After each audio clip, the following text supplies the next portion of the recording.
perkenalkan, nama saya Mildawati Naleng dari kelas A1 Keperawatan dari Universitas Pembangunan Manado. Yang saat ini saya ambil adalah bertema pergaulan yang baik. Tentunya setiap orang ingin dikasihi atau diterima oleh orang-orang lain. Seorang senang bila mempunyai teman-teman yang dapat bergaul dengannya. Ia senang bila terikat pada orang lain dalam hubungan tolong-menolong. Manusia diciptakan sebagai makhluk sosial.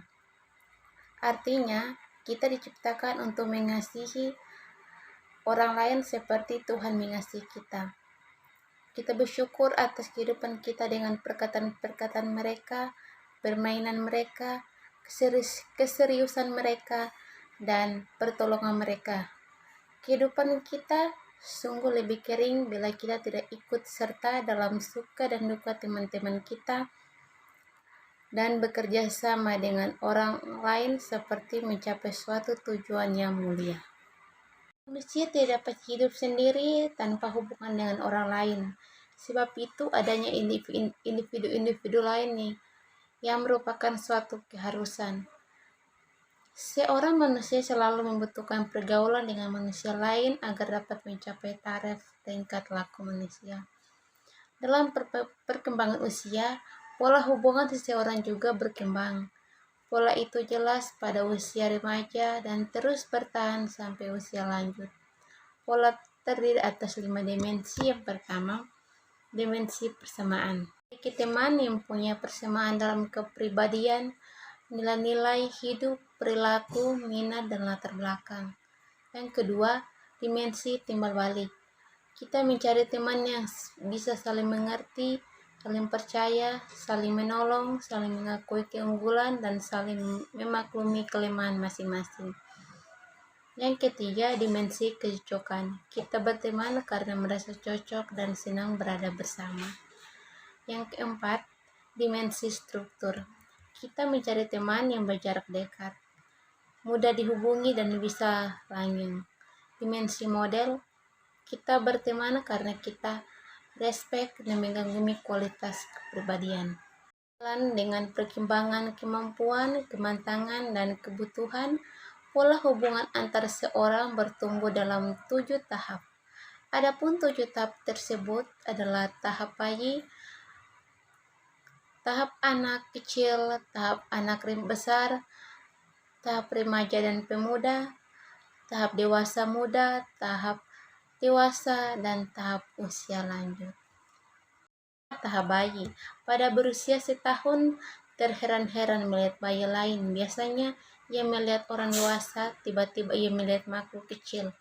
Ia tertarik pada temannya dengan cara meraba, menyentuh, dan memukul. Ia ikut menangis ketika temannya menangis. Menjelang usia 2 tahun, ia bisa menghibur temannya dengan cara membelai atau memberikan mainan. Bayi yang sekali-kali didekatnya pada bayi lain bisa berteman. 2. Tahap anak kecil 3-6 tahun. Pada tahap ini anak mempunyai melihat dari sudut pandang dan kepentingan sendiri. Ia mengukur teman dari faktor keberadaan. Contohnya si Daniel, temanku yang mempunyai sepeda baru. Pada usia dan perlakuan baik dari orang tuanya akan lebih terbuka mendekati teman. Sebaliknya, ada anak yang malu-malu dan ragu-ragu, bahkan bermasalah, misalnya merasa terancam. Tahap remaja dan pemuda 12-25 tahun. Pada tahap ini kita membentuk jati diri sampai menjauh diri dari pengaruh orang, sehingga pengaruh teman menjadi dominasi. Tanpa teman kita merasa kurang percaya diri. Demi memelihara persahabatan, kita meniru perbuatan teman dan menaati dirinya. Tahap dewasa muda 25-40 tahun. Jumlah kawan kita memuncak pada usia ini karena di lingkungan perumahan, kantor, gereja, dan sesama orang tua anak di sekolah. Biasanya pada usia ini kita sulit mempunyai intimasi karena kita mau mencampuri urusan pribadi teman. Manusia selalu akan terlibat dalam pergaulan.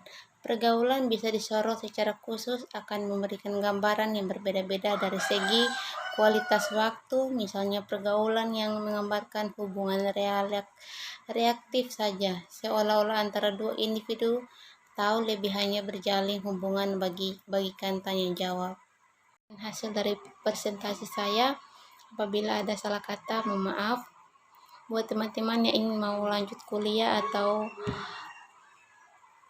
pindah universitas, bergabung bersama kami di Universitas Pembangunan Manado. Terima kasih, salam.